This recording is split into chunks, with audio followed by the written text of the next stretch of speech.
السلام عليكم بنات، اش اخباركم؟ لاباس عليكم؟ كنتمنىكم كاملين تكونوا بخير وعلى خير.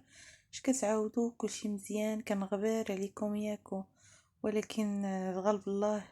للظروف احكام، ما عند انسان ما يدير. مع الخدمه والوليدات كيف ما كتعرفوا، هادشي اللي مخليني كنغيب.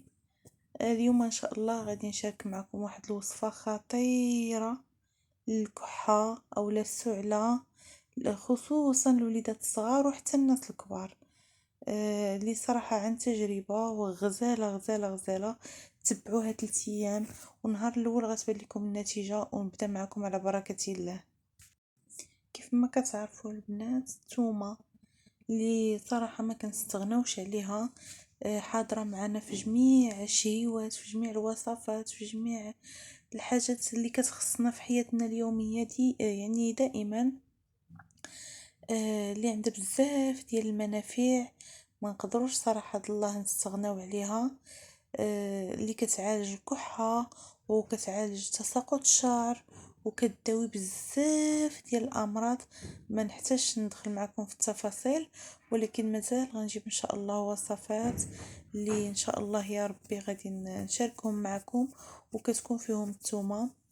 دابا ان شاء الله جبت لكم وصفه اللي زوينه.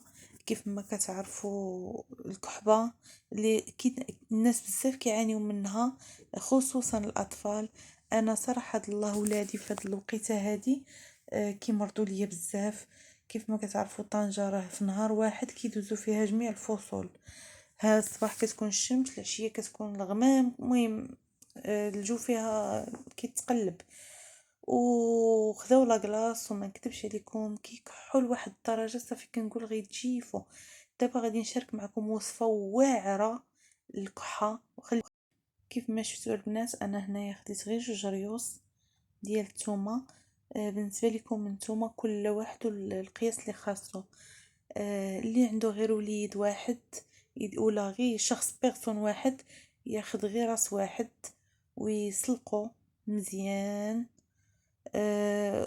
وفي الاخر يعني غادي يكمل المراحل ديالها، اللي غادي نشدو دوك الريوس غنخليهم بالقشره ديالهم، غنغسلوهم كيف العاده، وغنخليهم بالقشور ديالهم وغنديرهم يتسلقوا.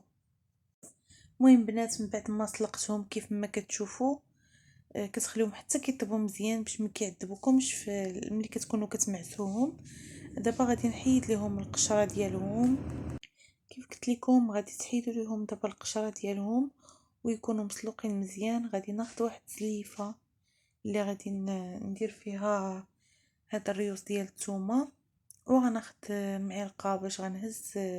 المهم بنات، كيف قلت لكم غادي ناخذ دوك الريوس درتهم في الزلافه.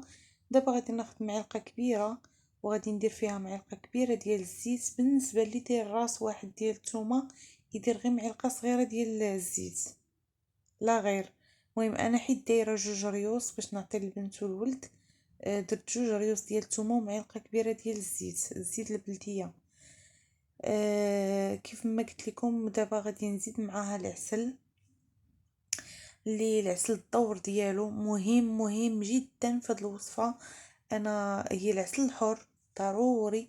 انا ما عنديش يعني العسل الحر عادي، عندي ديال الدغموس، ولكن حتى هو حر اللي كيحرق في الحلق. حتى هو يعني قاضي غرض وزوين.